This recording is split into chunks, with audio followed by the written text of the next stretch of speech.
les gars, j'espère que vous allez bien, nouvelle vidéo. Comme tu vois, hop, je partais courir, je l'ai fait mes lacets. Merde, qui sont dégueulasses et tout noué. Je pars vite fait parce que je vais être à la bourre. Je vais courir avec des amis, séance de la semaine en course, on est mercredi.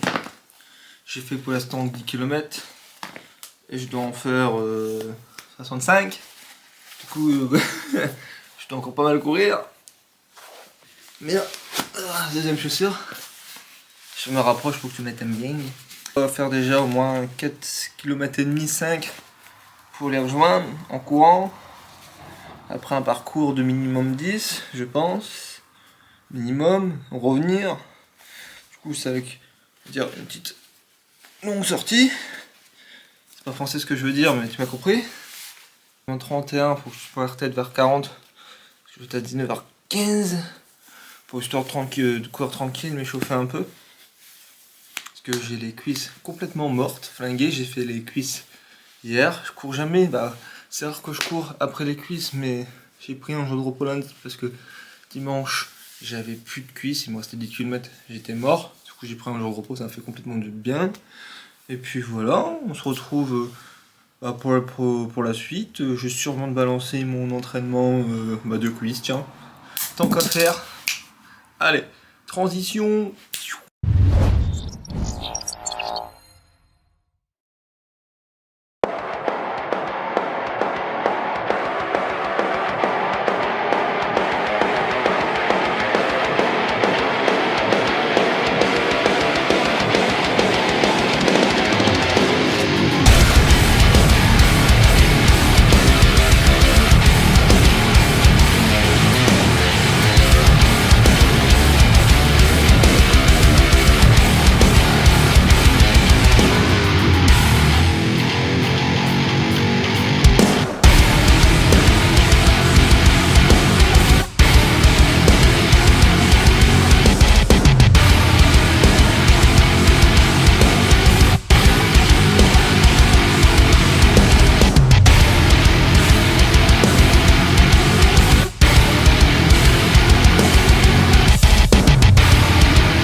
La fin de semaine, il est samedi, plusieurs jours après les rushs que t'as vus.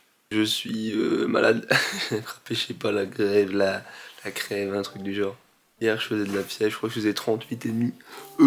Un truc qui marque jamais, je fais jamais de fièvre. Mais bon, c'est comme ça. Malheureusement, je voulais faire, mais il me reste encore 2 runs, un aujourd'hui, un demain, 2 de 12 km.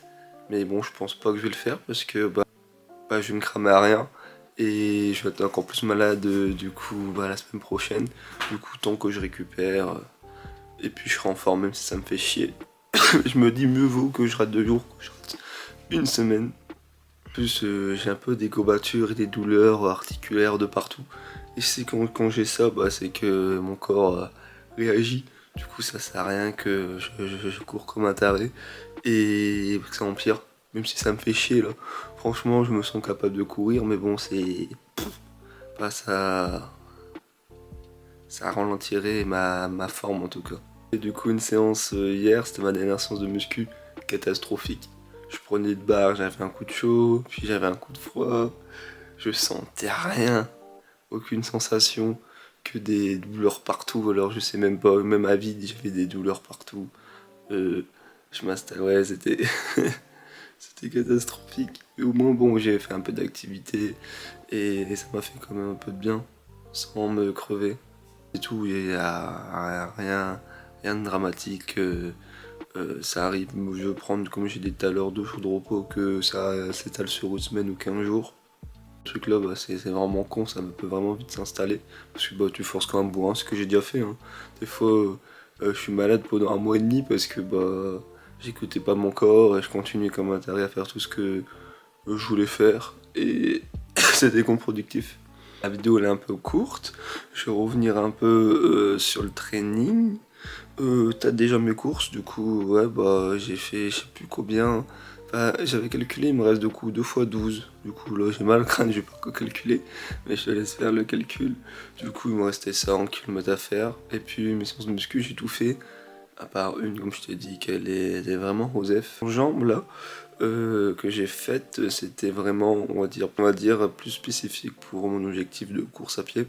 Tout simplement, j'ai ressenti que, en fait, quand au niveau courbature, bah, c'est pas les mêmes de chaque membre inférieur.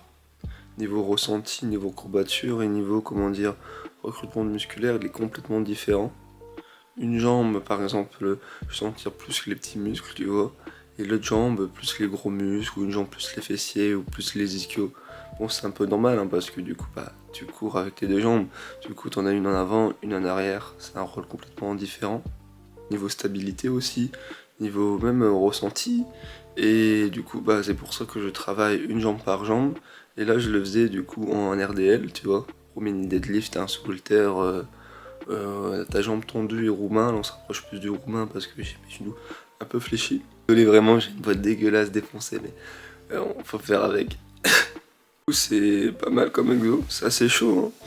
C'est pas un truc que tu vas mettre très lourd parce que, bah, en vrai, c'est même pas diviser ta charge RDL par 2 hein, parce que, bah, c'est niveau stabilité qui rentre en compte et c'est encore plus dur, quoi. Parce que si je crois que j'ai mis quoi, peine 60, mais bon, 60 dans une seule jambe.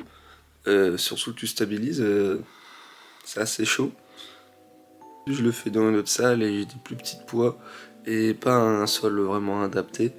Du coup là j'ai pu faire ça à Basic Fit, j'ai pu poser carrément la barre parce que les poids sont plus hauts pour un départ, tu vois, pour un sprint ou chose comme ça. Mais là je voulais tester en plus et ça me mettait une bonne tension vraiment chez le postérieur. Voilà, de toute façon je peux parler 10 ans parce que je peux pas réfléchir. Je veux dire, je ne risque d'être pas clair. Du coup, on passe direct au deuxième exercice. Hein, je reviendrai sur cette séance dans de prochaines vidéos. Une flexion de la cuisse, hein, une flexion de genou si tu veux, debout avec un élastique. Par contre, ce que j'ai vu, c'est que je montais pas assez haut parce que bah, je le faisais pas là d'habitude et je me rapproche, en tout cas, je m'éloigne autant de l'élastique.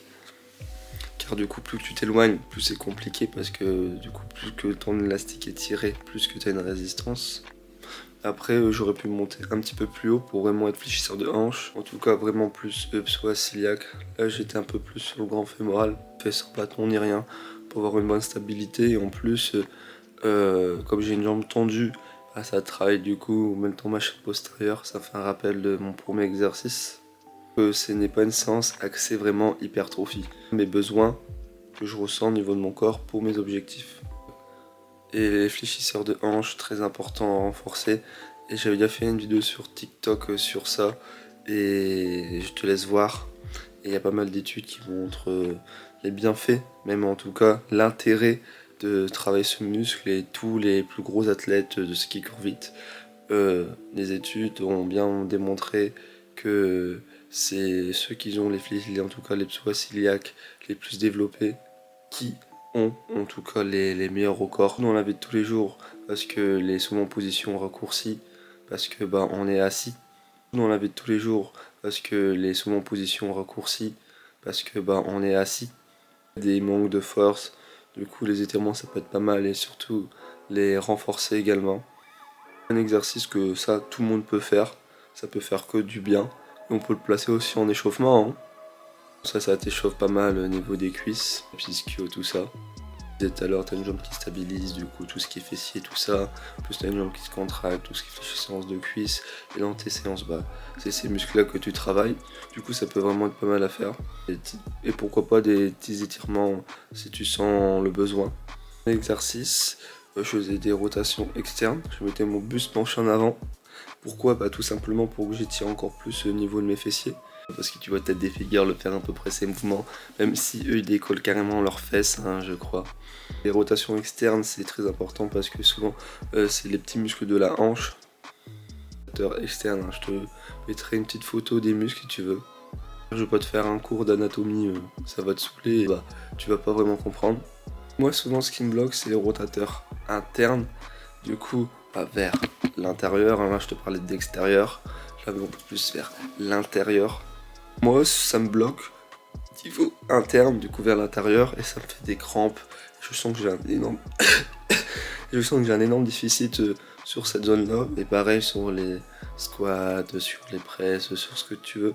Je sens vraiment que ça me titille, plus en muscu là du coup. Donc j'ai une faiblesse cet endroit là. C'est pour ça que je les renforce également, que je ralentis le niveau de l'excentrique ici, et même que j'appuie un peu sur les coussins, et pour vraiment avoir une tension du coup au début du mouvement, pour que c'est plus dur et pour que je renforce cette zone là. Sachant que pendant un petit moment je faisais que de l'isométrie, du coup c'est-à-dire que j'écartais légèrement, on va dire vers l'extérieur, mais légèrement, et j'appuyais sur les rodins et je bloquais on va dire au niveau de la première centimètre de mouvement, qui me permet de renforcer et avoir un peu plus de force, et ça m'a fait vraiment du bien. Les mouvements mollets, je fais à la presse parce que là il n'y a pas de machine à mollet dans cette salle là, en tout cas il y a une machine à squat, mais bon ça me met mes pieds fort décalés vers l'arrière et je trouve que c'est pas fou au niveau du dos. Sachant que déjà une bonne machine, sachant que déjà qu'une machine à mollet fait exprès, avec le poids que tu dois mettre, t'as déjà une contrainte au niveau des lombaires. Et moi je reviens d'un petit blocage de dos, hein, si t'avais déjà vu mes anciennes vidéos. Du coup, désolé. Hein. C'est pour ça que je le fais à la presse. Comme ça, je suis bien stable, je suis assis, j'ai pas de contraintes. Et je le fais dans une bonne amplitude aussi parce que du coup je suis bien stable. Je faisais 3-4 séries tout simplement pour les mollets, même si j'ai du mal à les travailler en ce moment parce que en fait ils sont déjà très courbaturés du coup de mes runs que je fais, que je suis toujours au bord de en faire trop, c'est-à-dire je les sens tellement que le lendemain j'ai vraiment du mal à courir ou que ça me tire trop tout simplement. Je travaille muscu dans toute l'amplitude et à côté en course à pied, hein, sur toutes mes runs. Sur la presse, on est plus sur les jubots, hein, qu'elles seront bien.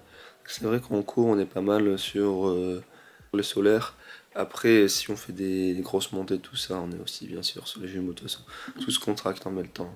Je vois qu'il me reste 1 minute, là, ça va couper. On se retrouve la semaine prochaine. La vidéo était un peu courte, mais bon. Tu t'as compris pourquoi. Et les prochaines seront un peu plus longues. Je te souhaite un bon training. Et moi, je vais faire tout ce montage, tout ça. Et une bonne sieste. Une prochaine, allez, tchuss.